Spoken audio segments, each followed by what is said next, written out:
अस्सलाम वालेकुम जी। अब हम पढ़ेंगे रोमाटोलॉजी, अपनी कंप्लीट करेंगे। जिसने पिछली वीडियो नहीं देखी है वो सबसे पहले जाके वो देखे, क्योंकि उसमें काफ़ी येलोस कंप्लीट हो गए थे बट कुछ मिसिंग थे, वो हम इसमें करेंगे कंप्लीट। क्या मिसिंग था उसमें? ट्यूमर थे डिफरेंट, बोन का ट्यूमर था, कार्टिलेज का ट्यूमर था और सॉफ्ट टिश्यूज़ का ट्यूमर था, वो हम इसमें कवर कर लेते हैं। और रिकेट्स और ऑस्टियोमलेशिया भी उसमें नहीं था। ये सब कर लेंगे तो आपकी रोमाटोलॉजी इंशाल्लाह कंप्लीट है। ठीक है जी। सबसे पहले आ गया क्या, बोन फॉर्मिंग ट्यूमर। कौन कौन से ट्यूमर्स होते हैं, जो बोन के कौन कौन सा ट्यूमर होता है? पहला है ऑस्टियोइड ऑस्टियोमा और दूसरा है जी ऑस्टियोब्लास्टोमा। इन दोनों में कोई ख़ास फ़र्क नहीं है, दोनों एक जैसे हैं। मैं बताती हूँ किस तरह से। ऑस्टियोइड ऑस्टियोमा नाम से ही पता चल रहा है, ऑस्टियोइड ऑस्टियोब्लास्ट का कैंसर हो गया। ठीक है जी। जब ऑस्टियोब्लास्ट का कैंसर होता है, बोन फॉर्मिंग सेल्स जब ज़्यादा हो जाते हैं, तब वो एक और नई बोन बना देते हैं। ऑस्टियोइड के ऊपर लिख लें ब्लास्ट, और ऑस्टियोमा मतलब वो एक नई बोन बना लेते हैं। ठीक है जी। बिनाइन ट्यूमर हो जाता है। अगर मलिक सारकोमा का लफ्ज़ आ जाए ना, ऑस्टियोमा की जगह अगर सारकोमा हो तब इसको मैलिग्नेंट कहना है। अभी फ़िलहाल ये बिनाइन है। बिनाइन मतलब कि ये ऐसा ट्यूमर है जो इतना कैंसर की तरफ नहीं लेके जाता। ठीक है जी। अगर मैलिग्नेंट होगा तो वो कैंसर जनरेट करेगा। ठीक है जी। आगे आपका ये ऑस्टियोब्लास्ट का ट्यूमर है, जिसने आगे एक नई बोन बना दी है। ये देखो ना, एक बोन है, मैं आपको इसकी डायग्राम दिखाती हूँ।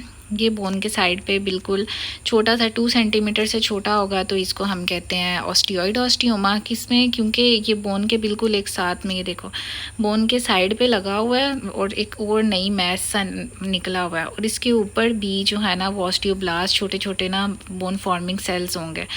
ठीक है जी। एक बार देख लेते हैं। 2 सेंटीमीटर से अगर छोटा है तो वो ऑस्टियोइड ऑस्टियोमा है। 2 सेंटीमीटर से अगर वो बड़ा नज़र आ रहा है तो वो नीचे वाला ऑस्टियोब्लास्टोमा है। ठीक है जी। ज़्यादातर जो बोन फॉर्मिंग ट्यूमर होते हैं वो यंग एज में होते हैं, टीन एज जितना भी 20s में होता है ना, उन लोगों को ये ज़्यादा बोन फॉर्मिंग ट्यूमर्स होते हैं। कहाँ पे होते हैं? वो बच्चा आता है या तो बच्ची आती है, 20 प्लस उसकी एज है, टीन एज है अभी 18 साल के बाद, तो ना रात को बहुत पेन होती है। कहेगी मेरी बोन के अंदर, कौन सी बोन्स के अंदर? अपेंडिकुलर बोन्स के अंदर, लाइक ये जो साइड की लिम्स की बोन्स है ना, फीमर के अंदर, टिबिया के अंदर बड़ी दर्द होती है रात को, और या ह्यूमरस के अंदर या रेडियस अल्ना के अंदर बहुत सख्त दर्द होती है। तो साइड पे हमें रेडियोग्राफ के अंदर ना एक ऑस्टियोमा नज़र आएगा, एक नई छोटी सी बोन नज़र आएगी। ठीक है जी। और उसके ऊपर जो है ना वो सारा ऑस्टियोब्लास्ट आए होंगे। ठीक है जी। एक वो जो मैस होगा ना साइड पे निकला हुआ, उसके ऊपर एक लेयर होगी ऑस्टियोब्लास्ट की। ठीक है जी। हो गया। ये पेशेंट आएगा कैसे? नॉक्टर्नल पेन, रात को बड़ी सख्त दर्द होती है, लेकिन अगर एस्पिरिन खा लो, एनसेड्स ले लो तो वो दर्द ठीक हो जाती है, ये याद रखना है। ठीक है। लेकिन ऑस्टियोब्लास्टोमा अगर उसका होगा तो हम उसको एस्पिरिन देंगे तो उसको फ़र्क नहीं पड़ेगा, उसकी दर्द कम नहीं होगी। ये कहा जाता है कि ना जो ऑस्टियोब्लास्ट जब डिफ्रेंशिएट कर रहे होते हैं, नई बोन बना रहे होते हैं ना, तो वो PGE2 रिलीज़ कर रहे होते हैं। तो PGE2 हमें प्रोस्टाग्लैंडिन्स को कम करने के लिए एस्पिरिन काम आ जाती है, पेन को कम कर देती है। ठीक है जी। ये हो गया ऑस्टियोइड ऑस्टियोमा, जो ऑस्टियोब्लास्ट ने एक नई बोन बना दी थी साइड पे, छोटी सी 2 सेंटीमीटर से भी छोटी। ठीक है जी। अगर ऑस्टियोब्लास्टोमा अगर 2 सेंटीमीटर से बड़ा नज़र आ रहा है आप लोगों को बोन के साइड पे कोई मैस, तो आपने उसको कहना है ऑस्टियोब्लास्टोमा। ठीक है जी। इसको लेकिन के पेशेंट कैसे आएगा कि ये नहीं है कि लिम्स के अंदर, ये ज़्यादातर पोस्टीरियर स्पाइन के अंदर या जॉ के अंदर आपको नज़र आएगा। मतलब वो कहेगा वर्टिब्रल कॉलम के अंदर यहाँ दर्द होती है, और एनसेड्स वगैरह ले लें, एस्पिरिन ले लें, वो रिलीफ नहीं हो रही उसकी पेन। ठीक है जी। तो ऑस्टियोब्लास्टोमा है, 2 सेंटीमीटर से बड़ा नज़र आएगा पीछे वर्टिब्री के अंदर, पोस्टीरियर लैमिनी के अंदर। ठीक है जी। आगे देखें और इन दोनों को पता कैसे चलेगा, ऑस्टियोइड ऑस्टियोमा या ऑस्टियोब्लास्टोमा? दोनों में मैंने बता दिया 2 सेंटीमीटर से छोटा है तो ऑस्टियोइड ऑस्टियोमा, जिसमें ऑस्टियोब्लास्ट बना रहे होते हैं, और ऑस्टियोब्लास्टोमा जो है ना वो पीछे की तरफ होता है और साथ में जॉ के अंदर होता है। ये ओवल और छोटे छोटे से मैस होते हैं, ओवल या राउंड से इतने से होते हैं और बड़े सख्त होते हैं। ज़ाहिर बात है कि एक बोन के साथ एक नई बोन उग रही है, छोटा सा एक मैस ट्यूमर सा बन रहा है, तो और वो भी बोन एक नई बन रही है, नया ट्यूमर बन रहा है, तो उसको वो सख्ती होगा ना। अगर कार्टिलेज होगा तो वो थोड़ा नरम होगा, उसको हाथ लगाते हैं तो वो बड़ा सख्त होता है। ठीक है जी। और कभी कभी उससे खून भी निकलता है। ये एक वेल सरकम, लाइक बोन के बिल्कुल साथ ये बाहर उभड़ा हुआ जो होता है ना, ये वेल सर्कमस्क्राइब्ड होता है, लाइक पता लग रहा है कि ये एक अलग चीज़ है, बोन के साथ लगा हुआ है, एक नया ट्यूमर उग रहा है। ठीक है जी। आगे हाँ, और ये जो सेंटर में जो नई बोन, वो जो वहाँ पे नई बोन, वोवन बोन जो इमेच्योर बोन हो रही होती है, उसके साइड पे बिल्कुल एक रिम नज़र आ रही होती है कि ऑस्टियोब्लास्ट साइड पे नज़र, इसलिए ऑस्टियोब्लास्ट होते हैं। ये देखो, ये ऑस्टियोइड ऑस्टियोमा है, और ये जो है ये 2 सेंटीमीटर से थोड़ा बड़ा नज़र आ रहा है, तो ये है ऑस्टियोब्लास्टोमा। ठीक है जी। अच्छा, इसको एस्पिरिन से भी रिलीफ नहीं कर सकते। ये जो साइड पे एक नज़र आ रहा है ना एक अलग से, इसमें अब क्या होगा कि साइड पे ऑस्टियोब्लास्टोमा की ऑस्टियोब्लास्ट की क्लियर आ रही होगी, इसलिए ये सख्त होगा। इसको हाथ लगाएं ना आप लोग, ठीक है जी। माइक्रोस्कोप के अंदर क्या नज़र आएगा कि लूज़ कनेक्टिव टिश्यू नज़र आएंगे, ये नहीं भूलना, ठीक है जी। और साथ में ना बड़ी बड़ी डायलेटेड और टॉर्चर खून से भरी हुई मोटी मोटी जो कैपिलरीज है ना वो भी नज़र आएंगी, ठीक है जी। स्ट्रोमा के अंदर ये उसके अंदर जो ट्यूमर है ना उसके अंदर ये नज़र आ रहा होगा कि लूज़ कनेक्टिव टिश्यू या कैपिलरीज है, इसको नहीं भूलना, एंड पे जाके भी पूछूंगी, ठीक है जी। ऑस्टियोइड ब्लास्टोमा के अंदर कभी कभी क्या होता है, रिएक्टिव बोन, एक नई बोन जो बन रही होती है ना वो अक्सर ना इन सर्कल कर देती है लियन को, कि बाहर जो ऑस्टियोब्लास्ट उसको सराउंड किया हुआ था ना वही ऑस्टियोब्लास्ट ही कभी कभी और बोन बना देते हैं, बाहर को रिएक्टिव बोन के और ग्रो कर देती है, ठीक है जी। रेडियोग्राफ के अंदर एक्सरे के अंदर कैसे पता चलेगा कि एक ना छोटा सा स्मॉल राउंड सा धब्बा सा प्रेजेंट होगा, ठीक है जी। और जो कि नॉर्मली जो है ना कभी कभी मिनरलाइज्ड भी हो जाता है, ठीक है जी। ये नहीं भूलना आप लोगों ने किस तरह से, अगर पेशेंट आया उसको रात को दर्द है, ठीक है जी, तो आपने बताना है किस तरह से, पोस्टीरियर स्पाइन में दर्द हो फिर ऑस्टियोब्लास्टोमा कह देना है, ठीक है जी। ये ख़त्म। और उसके माइक्रोस्कोपिकली फीचर्स भी पता होने चाहिए, और बाहर से वो किस तरह का नज़र आता है, सख्त होता है, वेल डिफ्रेंशिएटेड, एक अलग से स्ट्रक्चर नज़र आ रहा है कि पता लग रहा है ये कुछ और चीज़ है, सही है कि, और बाहर सख्त है कि ऑस्टियोब्लास्ट है, बाहर बोन है प्रॉपर, ठीक है जी। कोई कार्टिलेज नहीं है कि वो सॉफ्ट सा होगा, इधर उधर गिल्टी होगी, इधर उधर मूव करेगी, नहीं, वो एक प्रॉपर बोन है, ठीक है जी। ये दोनों रेडियोग्राफ हो गए। आगे है osteosarcoma which is the most important university question, UQ है आपका। ऑस्टियोसार्कोमा क्या है ये आप लोग लिखेंगे, लिखने के लिए भी और एमसीक्यूज पॉइंट ऑफ व्यू से भी इम्पोर्टेंट है कि जब सार्कोमा मतलब कैंसर सेल मैलिग्नेंट ट्यूमर आ गया है, किस तरह का, पहले तो हमने कॉर्टेक्स के अंदर एक नई बोन बनी थी ना ऑस्टियोइड ऑस्टियोमा के अंदर या ऑस्टियोब्लास्टोमा में। ऑस्टियोसार्कोमा में क्या है, जो कैंसर सेल्स बोन के अंदर आएंगे और वो एक नया बोन मैट्रिक्स बना देंगे, ठीक है जी, उसको हम कहते हैं ऑस्टियोसार्कोमा, ठीक है। पहले वो कॉर्टेक्स के अंदर यूं ही बना था, ऑस्टियोब्लास्ट ज़्यादा हो गया, अब कैंसर प्रॉपर हमारे अंदर हो गया, वो कैंसर सेल्स ही बहुत ज़्यादा ऑस्टियोइड एक नई बोन बनाई जा रहे हैं, ठीक है जी। ज़्यादातर टीनेजर्स में होता है ये, बोन के जितने कैंसर हैं ज़्यादातर टीनेजर्स में। ऑस्टियोसार्कोमा इंपॉर्टेंट वो है एमसीक्यूज़ के डिस्टल फीमर और प्रॉक्सिमल टिबिया के अंदर ज़्यादा कॉमन है, ठीक है जी। जेनेटिक फैक्टर, कुछ लोग जिनके अंदर रेटिनोब्लास्टोमा पहले से ही प्रेजेंट होता है ना, रेटिनोब्लास्टोमा जीन की का कोई डिफेक्ट होता है या फिर TP53 जीन का डिफेक्ट होता है, फ्रोमेनी सिंड्रोम इसको कहते हैं, उनके अंदर ऑस्टियोसार्कोमा ज़्यादा हो जाता है। बाकी रेडिएशंस की वजह से, पेजर डिजीज़ की वजह से भी ऑस्टियोसार्कोमा हो जाता है। इसकी पैथोजेनेसिस में आप लोग क्या लिखेंगे, जब ट्यूमर सप्रेसर जीन्स हमारी कम हो जाती हैं तब ऑस्टियोसार्कोमा हो जाता है, जैसे रेटिनोब्लास्टोमा जीन का मस्त ख़राब हो जाए, TP53 ख़राब हो जाए, ठीक है जी। बाकी ये एक नाम बस याद रख लें, ठीक है जी। और अच्छा, अभी तक मैंने आप लोगों को बताया था कि बाहर एक स्वेलिंग, बाहर एक ना उभार सा फील हुआ है, लेकिन अगर आप लोगों को नज़र आ रहा है कि बोन में दर्द और साथ स्वेलिंग भी पेशेंट लेके आ रहा है कि इधर इतना थोड़ा सा सूजा हुआ है, और पैथोलॉजिकल फ्रैक्चर लाइक कोई ट्रॉमा श्रोमा भी ना, फिर भी बोन फ्रैक्चर होगी। पहले जो मैंने ऑस्टियोइड ऑस्टियोमा में और ऑस्टियोब्लास्टोमा में ये नहीं बताया कि फ्रैक्चर वगैरह बोन का नहीं हुआ, बस एक बाहर एक छोटी सी बोन नज़र आ रही थी, ओवल मैस सा नज़र आ रहा था, ठीक है जी, वो सख्त सा मैस नज़र आ रहा था। लेकिन अगर बोन के अंदर फ्रैक्चर भी हो गया, क्यों फ्रैक्चर हुआ है कि वो किसी कुछ लगा भी नहीं, कुछ ट्रॉमा भी नहीं हुआ, फिर कैसे फ्रैक्चर हो गया, लाइक कोई पैथोलॉजिकल डिजीज़ थी जिसकी वजह से बोन वीक हो गई और वो फ्रैक्चर हो गई, ठीक है जी, ऑस्टियोसार्कोमा की वजह से भी। कहाँ पे, डिस्टल फीमर पे और प्रॉक्सिमल टिबिया पे ज़्यादातर, और साथ में स्वेलिंग और फ्रैक्चर जब आ जाए तो ऑस्टियोसार्कोमा आपने टिक करना है, ठीक है जी, और इसको आइडेंटिफाई भी कर लेना है साइनेरियो में। अब हम इसको कैसे देखेंगे कि किधर किधर ये प्रेजेंट है, साइड कौन कौन सी इन्वॉल्व है, लाइक मेडुला के अंदर कैंसर सेल्स आके नई बोन बना रहे हैं या कॉर्टेक्स में बना रहे हैं, या फिर कितना वो अच्छा डिफ्रेंशिएटेड है, वेल डिफ्रेंशिएटेड है, या एक ही बोन पे है या डिफरेंट जगह पे है, और कितनी साइड्स उसने इन्वॉल्व किया है, और डिजीज़ उसको कौन सी थी पहले जो उसके बाद, या यही प्राइमरी डिजीज़ की वजह से ये बन गया, या कोई पहले भी डिजीज़ थी जिसकी वजह से कैंसर सेल्स आए हैं, जैसे रेटिनोब्लास्टोमा का था उससे, या पेजर डिजीज़ थी, ठीक है जी। और कॉमन टाइप इसका प्राइमरी, या तो ये अपनी वजह से ही अगर एक नई बोन बना दे तो वो प्राइमरी है, सॉलिटरी, बिल्कुल अलग से अगर ये बन जाए इंटरमेडुलरी के, अगर ये जो है मेडुल्ला के अंदर बन जाए, ठीक है जी। ज़्यादातर ये जो है ना प्रीडोमिनेटली बोन मैट्रिक्स एक नया बना रहा होता है कैंसर सेल्स, ठीक है जी। इसकी माइक्रोस्कोपिक फीचर्स पिछले के क्या याद रखने हैं कि लूज़ कनेक्टिव टिश्यू होता है उसमें, और साथ में टॉर्चरस और जो डायलेटेड कंजस्टेड कैपिलरीज होती हैं खून से भरी हुई। इसमें GMH से याद रखना, जिएंट सेल्स अपीयर होंगे उसके अंदर, उस स्वेलिंग के अंदर, ठीक है जी। बड़े बड़े सेल्स, उनका साइज़ शेप बिल्कुल डिफरेंट होगा, ठीक है। और साथ में H से याद रखना है कि वो उनके उन जो सेल्स हैं जिएंट सेल्स बड़े बड़े इरेगुलर शेप के, ठीक है, उसके अंदर हाइपरक्रोमेटिक न्यूक्लियाई होते हैं। एक न्यूक्लियस नहीं, ये देखें इनके अंदर बहुत ज़्यादा न्यूक्लियाई होते हैं हाइपरक्रोमेटिक, ठीक है जी।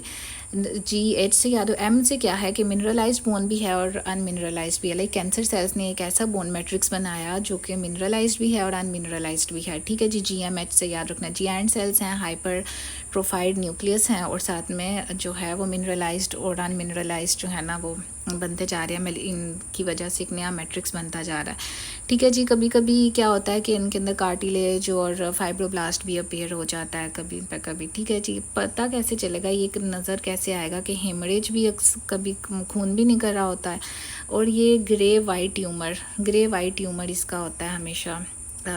ये ऑस्टियोसार्कोमा बड़ा इंपॉर्टेंट क्वेश्चन है आपका।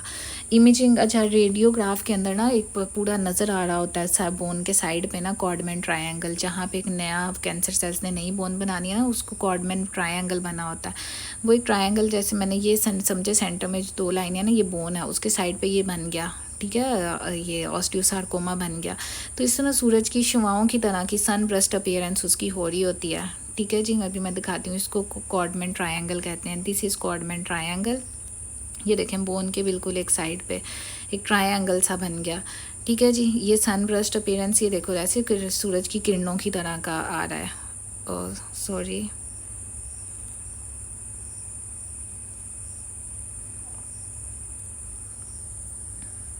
एक सेकेंड। हाँ जी, तो कॉर्डमैन ट्रायंगल आ गया, ठीक है जी। ये कॉर्डमैन ट्रायंगल आप लोगों का, और ये देखें ये ऑस्टियोसार्कोमा बिल्कुल लैदा से नज़र आ रहा होता है, ठीक है जी। आगे आ गया कार्टिलेज फॉर्मिंग ट्यूमर।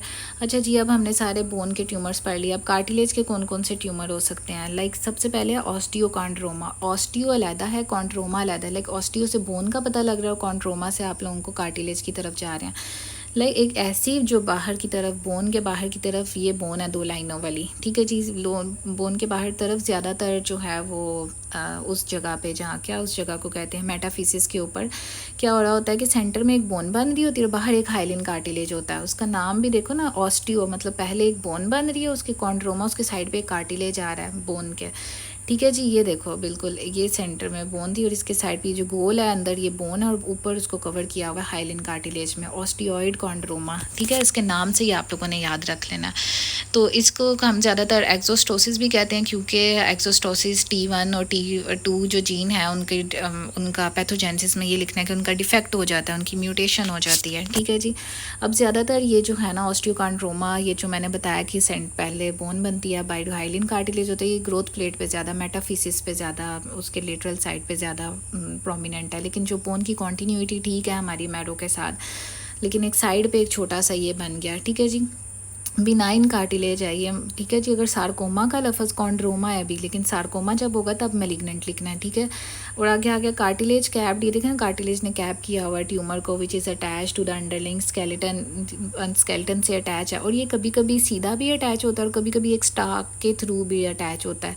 इसको हम कहते हैं सिसाइल, मतलब अगर ये चीज़ डायरेक्ट इस बोन के साथ अटैच होती है, लेकिन अगर यही चीज़ बोन के साथ स्टाक के थ्रू अटैच हो जाए तो इसको कहते हैं पेडंकुलेटेड, ठीक है जी।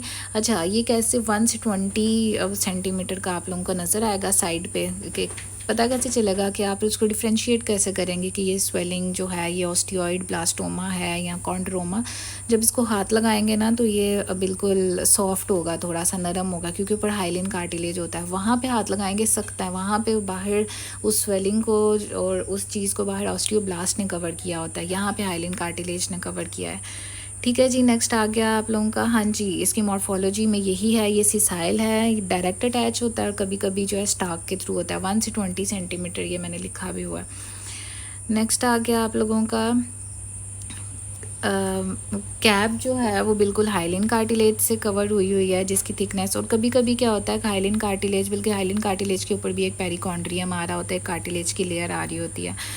ठीक है जी, नेक्स्ट आ गया जो कॉर्टेक्स है। अच्छा, ये कभी कभी हाइलिन कार्टिलेज जो होता है ना, ये एंडोकॉन्ड्रल ऑसिफिकेशन में चला जाता है। लाइक एंडोकॉन्ड्रल ऑसिफिकेशन कार्टिलेज से नई बोन का बनना, इससे कभी कभी ये नई बोन भी बना देता है, और जो नई बोन बनेगी ना वो हमारी पहले वाली बोन के साथ बिल्कुल उसका कॉर्टेक्स और हमारी पहले वाली बोन का कॉर्टेक्स कॉन्टीन्यूटी में रहेगा। मेडुलरी कैविटी भी दोनों, जो ट्यूमर वाला है और जो हाइलिन कार्टिलेज ने जो आगे से ट्यूमर वाली बना दिया, और ये वाला जो प्रेजेंट है हमारे पहले ही जो बोन है, इन दोनों की मेडुलरी कैविटी भी सेम होगी, कॉर्टेक्स भी आपस में शेयर करेंगे। ठीक है जी, ये देखें कॉर्टेक्स दोनों के जो है ना, होस्ट बोन का और जो उसने हाइलिन कार्टिलेज ने जो बोन बनाई है वो सेम होगा, और मेडुलरी कैविटी भी आपस में शेयर करेंगे कॉन्टीन्यूटी में।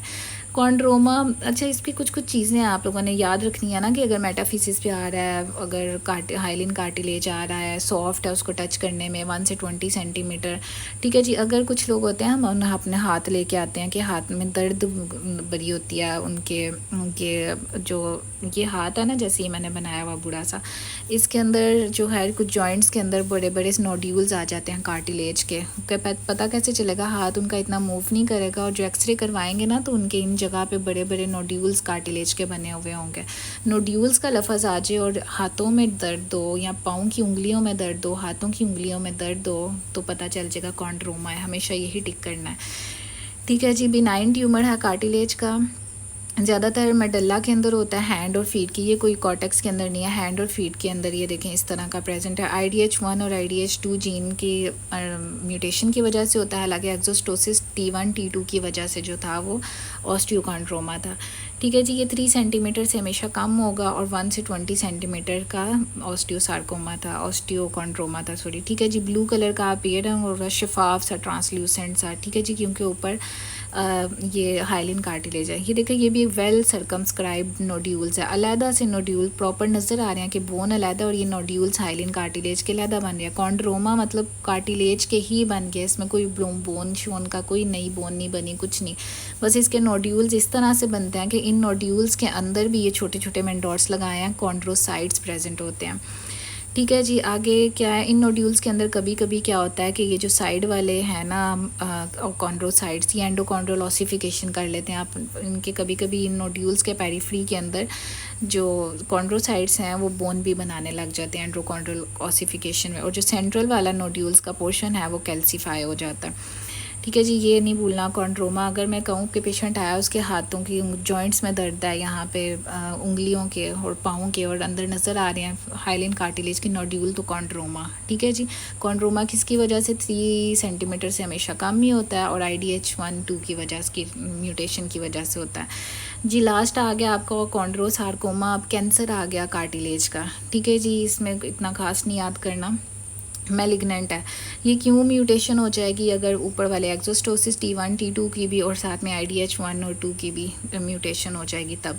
यहाँ फिर एक म्यूटेशन हो जाती है CDKN2A जीन की। ये एक ऐसे ट्यूमर सप्रेसर जीन था जिसने DNA की मिथाइलेशन करवानी होती है। जब DNA की मिथाइलेशन नहीं होती, वो सेल डिवाइड नहीं कर पाता, तो सेल की आहिस्ता आहिस्ता वो ट्यूमर सेल बनता जाता है। ठीक है जी, अब इसकी डिफरेंट टाइप्स है कॉन्ड्रोसार्कोमा की। डी डिफ्रेंशिएटेड क्लियर सेल्स की डिफ्रेंशिएट आगे से आगे होते जाते हैं। क्लियर सेल्स हैं कुछ मीज़ेनकाइमल सेल्स को, वो क्योंकि मीज़ेनकाइम से आगे कार्टिलेज भी बनना है, बोन भी बननी है, कि उसको इफेक्ट करता है, उसका ही कैंसर कॉज करवा देते हैं। कन्वेंशनल के ज़्यादातर जो है ये कॉन्ड्रोसार्कोमा जो है ना कार्टिलेज का ही कैंसर करवाते हैं। ठीक है जी, अच्छा ऑस्टियोकॉन्ड्रोमा जो मैंने पहले बताया वो बिल्कुल इस तरह का है। ये देखें, वो इस साइड पे भी अटैच एक स्टॉक के थ्रू, ये देखें जैसे अटैच हुआ हुआ है, यहाँ वो डायरेक्ट अटैच होता है। ये देखें ऑस्टियोकॉन्ड्रोमा, ठीक है, 1 से 20 सेंटीमीटर का होगा ये देखो बिल्कुल ये मशरूम शेप्ड ऐसे का बाहर निकला हुआ है स्टॉक के थ्रू, ये देखें प्रेजेंट है इसके साथ। ठीक है, पहले बोन है और बाहर कार्टिलेज है,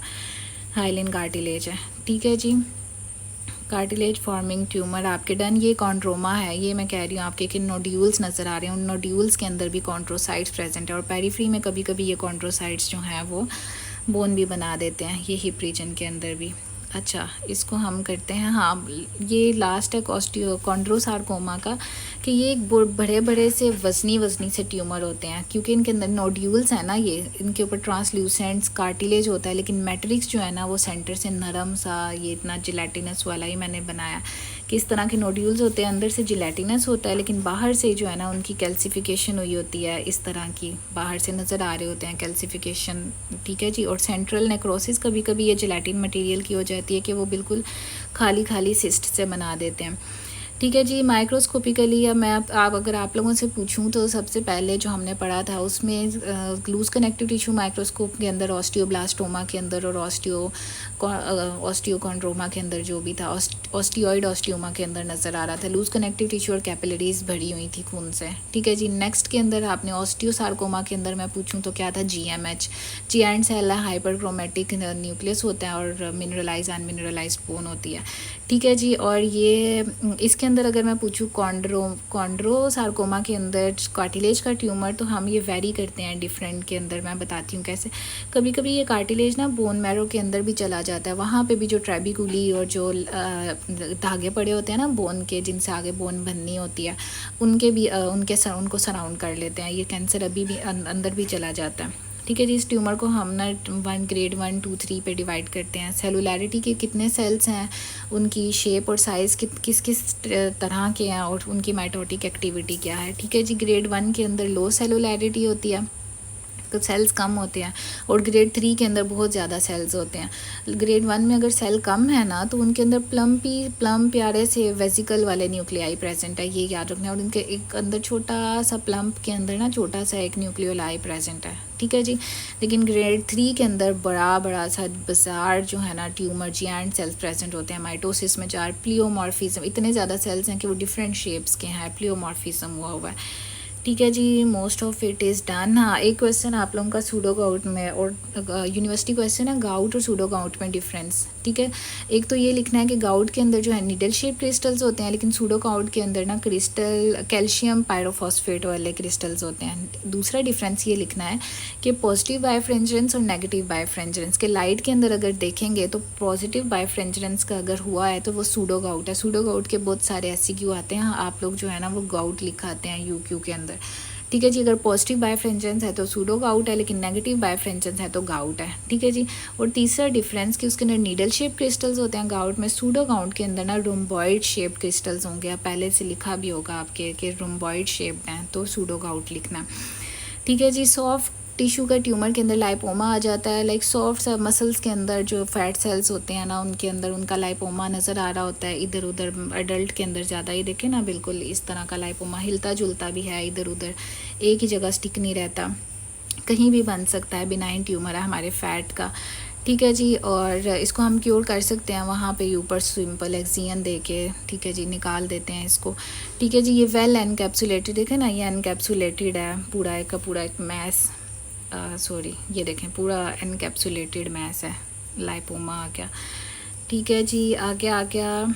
हाँ, ज़्यादातर ये जो है ना ये प्रॉक्सिमल एक्सट्रीमिटीज़ में प्रेजेंट होता है। ठीक है जी। इंट्रा मसल के अंदर होता है, मैंने पहले बता दिया। लाइपोसार्कोमा अगर कैंसर हो गया उन फैट सेल्स का, डिपोसाइट्स का, उन्हें कहते हैं मैलिग्नेंट ट्यूमर हो गया। ठीक है जी। ये ज़्यादातर अडल्टहुड में होता है, लेकिन 50-60 एज में भी प्रॉक्सिमल एक्सट्रीमिटीज़ में हो जाता है, या फिर जो है ना वो इसमें सॉफ्ट टिश्यूज़ रेट्रोपेरिटोनियम पेट के अंदर हो जाता है। ठीक है जी। इसकी डिफरेंट सब टाइप्स हैं। वेल डिफरेंशिएटेड लाइपोसार्कोमा के पता लग रहा है डिपोसाइट्स हैं, और उनके साथ ना ये डिपोसाइट्स मैंने छोटे से बनाया अगर क्लियर हो रहा है तो, और स्पिंडल सेल्स आ रहे हैं। ठीक है जी। और अगर मिक्सॉइड मतलब अगर प्यारा सा नरम सा जो है जिलेटिन सा मिक्सॉइड लाइपोसार्कोमा, हाँ मैंने इसमें ऐड नहीं किया, सॉरी। इसके अंदर सिर्फ एक गूगल से आप पिक्चर निकाल के देखें ना मिक्सॉइड लाइपोसार्कोमा की, तो बेजोफिलिक सारा जो है ना पर्पल कलर का आ रहा होगा, मैट्रिक्स आ रहा होगा, और उसके अंदर डिफरेंट स्टेजेस ऑफ सेल्स होंगे, कोई किसी स्टेज का सेल है, कोई किसी स्टेज का इरेगुलर सा होगा। ठीक है जी। प्लियोमॉर्फी के अंदर डिफरेंट शेप ऑफ सेल्स होंगे। एनाप्लास्टिक मतलब डिफरेंट टाइप्स ऑफ सेल्स, और बाजार न्यूक्लियस उनका बिल्कुल इमेच्योर होंगे। प्लियोमॉर्फिक मतलब बहुत ज़्यादा। ठीक है जी। ये आप लोगों का सॉफ्ट टिश्यू ट्यूमर, ये इधर उधर मूव कर लें, CN से ठीक हो जाता है। ठीक है जी। ये भी है। अब बस ख़त्म होने वाला है आप लोगों का। एंड पे आप लोगों का एक येलो कुछ छूट ना जाए, इसमें रिकट्स आ जाता है वाइट। आप लोग पता है बच्चों के अंदर कैल्शियम की डेफिशिएंसी हो तो रिकट्स होता है, बड़ों के अंदर डेफिशिएंसी हो तो ऑस्टियोमलेशिया हो जाता है। ठीक है जी। पता कैसे चलेगा कि हम इसको उससे कैसे ऑस्टियोपोरोसिस से कैसे करते हैं डिफ्रेंशिएट। ऑस्टियोपोरोसिस के अंदर ना बोन का मैस कम हो रहा होता है, लेकिन रिकट्स और ऑस्टियोमलेशिया के अंदर क्या हो रहा होता है कि उसका मिनरल कंटेंट कम हो जाता है, क्योंकि कैल्शियम नहीं होता, मिनरलाइजेशन नहीं होती बोन की। ठीक है जी। प्रॉपर मसला कहाँ पे होता है कि कैल्शियम नहीं है तो मिनरलाइजेशन नहीं है हमारी बोन की हो रही, और अनमिनरलाइज जो मैट्रिक्स है वही ज़्यादा होता जाता है। ठीक है। बच्चों के अंदर विटामिन डी डेफिशिएंसी की वजह से क्या होगा कि पिजन शेप ब्रेस्ट ये होगी, ब्रेस्ट आगे की तरफ उनका कबूतर की तरह क्या रिब्स आगे की तरफ हुई होंगी, फ्रंटल बॉसिंग हुई होगी आगे की तरफ, और उनके ये जो रिब्स का और बोन का यहाँ पे स्केलेटन के अंदर जो जंक्शन है वहाँ पे जो है ना ऑस्टियोइड डेपोजिशन होगी। ठीक है जी। बाउड लेग्स तो पहले ही पता है, लेकिन अगर ऑस्टियोमलेशिया बड़ों के अंदर है तो कैसे पता चलेगा कि ऑस्टियोमलेशिया में अनमिनरलाइज मैट्रिक्स ज़्यादा होता जा रहा है, मिनरलाइजेशन नहीं है मैट्रिक्स की, तो बोन फ्रैक्चर की तरफ ज़्यादा चली जाएगी। ठीक है जी। कैल्शियम कम है, फॉस्फेट भी कम है, लेकिन पीटीएच और अल्कलाइन फॉस्फेट ज़्यादा है। ठीक है जी। ये बताता है। So this is all done about rheumatology. ठीक है जी। और जिसने वीडियो नहीं देखी पहले वाली वो पहले वाली देखे, इसको देखे इंशाल्लाह। कन्वेंशनल सिस्टम 4th ईयर का और मॉड्यूलर सिस्टम जो है वो 3rd ईयर की जो मस्कुलोस्केलेटल सिस्टम है जो कि ये है रूमाटोलॉजी, ये कंप्लीट है इंशाल्लाह। थैंक यू जी। अल्लाह हाफिज़।